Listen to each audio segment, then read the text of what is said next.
ഈ ജനകൻ എന്നൊരു സിനിമയിലേക്ക് വീട്ടിലേക്ക് സുരേഷ് ഗോപി വിളിച്ചപ്പോൾ എന്താ ഉണ്ടായത്? സുരേഷ് ഗോപി അത് പുറത്ത് പറഞ്ഞിട്ടുണ്ടല്ലോ. എനിക്കൊന്ന് ലാൻഡ് ലൈൻ ഉള്ള സമയമായിരുന്നു. മൊബൈലില്ല, അമ്മയ്ക്കില്ലായിരുന്നു, അങ്ങനെ എന്തോ. ആ സമയത്ത് ലാൻഡ് ലൈനാ വിളിച്ചേക്കുന്നത്. അപ്പൊ ജനകൻ സുരേഷ് ഗോപി, സുരേഷ് ഏട്ടൻ, ഇവിടെ അമ്മയെ ഫോൺ അറ്റൻഡ് ചെയ്യുന്ന. അപ്പൊ വിളിച്ചു. അപ്പൊ അമ്മ എടുത്തിട്ട് ചോദിച്ചു, ആരാ? പറഞ്ഞു, ഞാൻ സുരേഷ് ഗോപിയാണ്. പിന്നെ സുരേഷ് ഗോപി വിളിക്കുന്നല്ലേ? അപ്പൊ പുള്ളി വീണ്ടും പറഞ്ഞു, ഞാൻ സുരേഷ് ഗോപിയാണ്, നമിതയുടെ വീടല്ലേ. ഇതൊക്കെ ഞാൻ കൊറേ കേട്ടതാ.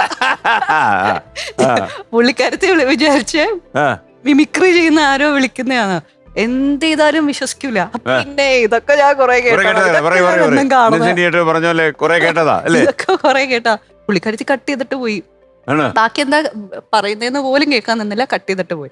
അത് കഴിഞ്ഞിട്ട് എങ്ങനെയൊക്കെയോ കണക്ട് ചെയ്ത് അച്ഛനെ വിളിച്ചിട്ടാ പുള്ളി പറഞ്ഞത്, ഞാൻ ഇങ്ങനെ വിളിച്ചിട്ടുണ്ടായിരുന്നു, വൈഫാണെന്ന് തോന്നുന്നു, വൈഫിന് മനസ്സിലായില്ല എന്ന് തോന്നുന്നു.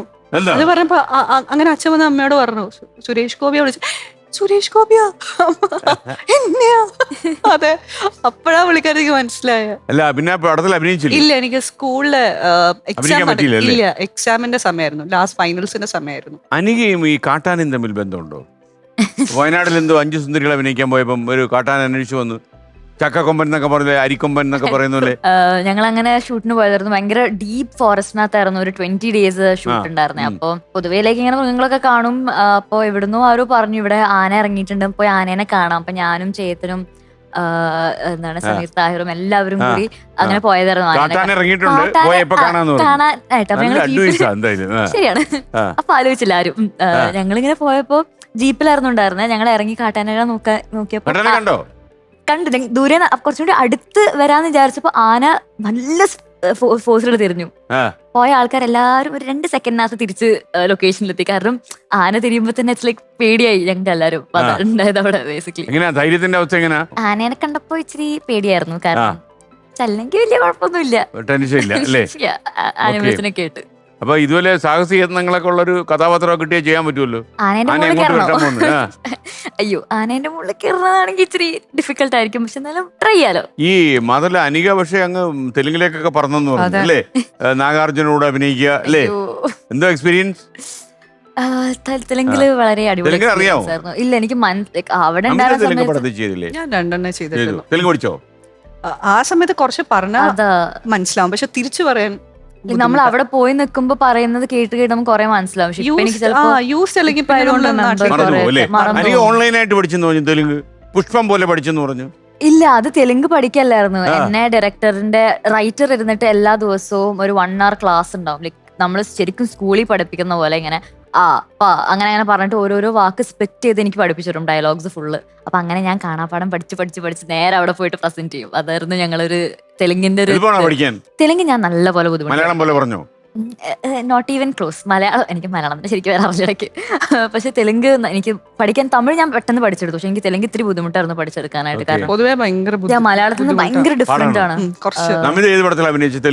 ഞാൻ ചുട്ടലബായി എന്ന് പറഞ്ഞൊരു പടത്തെ അഭിനയിച്ചു. പിന്നെ നാരാ രോഹിത് കുഴപ്പമില്ലാണ്ട് ഓടി.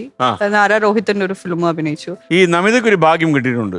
ഒരുപാട് ഈ ക്ലാസിക്കൽ ഡാൻസ് അറിയാവുന്ന വേഷം ചെയ്യാൻ പറ്റിയിട്ടുണ്ട് അല്ലേ? അത് ഗുണമല്ല സർ. ക്ലാസിക്കൽ പഠിച്ചിട്ടുണ്ടോ? അത് അറിയാവുന്നവർക്ക് ഗുണമാണ്.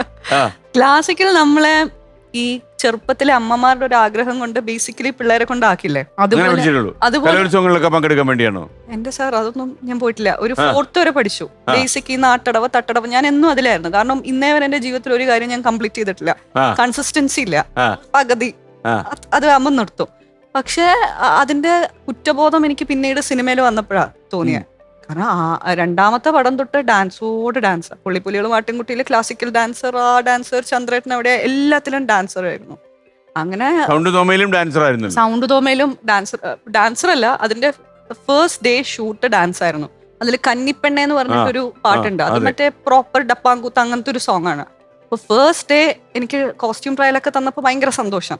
കാരണം മറ്റേ നമ്മൾ തമിഴ് സിനിമയിൽ കാണുന്ന പോലത്തെ കോസ്റ്റ്യൂംസ് ഒക്കെ ഇടാമല്ലോ, ചെറുതല്ലേ ആ സമയത്ത്. അത് കഴിഞ്ഞ് അങ്ങോട്ട് ഡാൻസ് കളിച്ച് തുടങ്ങി. ഷോബി മാസ്റ്റർ ആയിരുന്നു. ഷോബി മാസ്റ്റർ ഓൾമോസ്റ്റ് ഏറ്റവും ഒരു സീനിയർ മാസ്റ്റേഴ്സിൽ ഒരാളാണ്. വിജയ്ക്കും സൂര്യയ്ക്കും ഒക്കെ കമ്പോസ് ചെയ്യുന്ന ആളാണ്. അപ്പോൾ അത് തന്നെ എൻ്റെ കിളി പോയി. ഫസ്റ്റ് ഡേ തന്നെ അന്ന് ഞാൻ തിരിച്ചു റൂമിൽ വന്നിട്ട് കുറച്ചു നേരം വാഷ്റൂമിൽ ഇങ്ങനെ നിന്നു.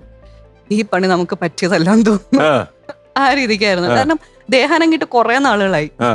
അപ്പൊ ആദ്യം തന്നെ അത് കഴിഞ്ഞാൽ അത് പുളിപ്പുലികളും ആട്ടിൻകുട്ടിയും അതിലും ക്ലാസിക്കൽ ഡാൻസർ. അപ്പൊ ലാൽ അങ്കിൾ എൻ്റെ അടുത്ത് പറഞ്ഞു, ഞാൻ പറഞ്ഞു എനിക്ക് ഡാൻസ് അറിയില്ല വലുതായിട്ട്.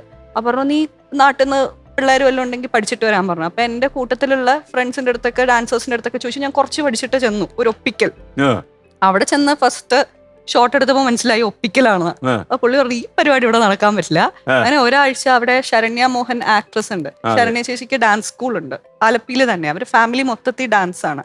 അപ്പൊ അവിടെ തന്നെ ഒരാഴ്ച കൊണ്ടാക്കി. അങ്ങനെ ഞാൻ അവിടെ നിന്ന് കുറച്ച് ഒരു സോങ്ങിന്റെ ഒരു ചെറിയ ബിറ്റ് പഠിച്ച് അതാണ് ഈ പടത്തിൽ കാണുന്നല്ലേ? അതെ. ഓക്കെ. പിന്നെ ഇതുപോലെ വല്ലതും തടഞ്ഞോ?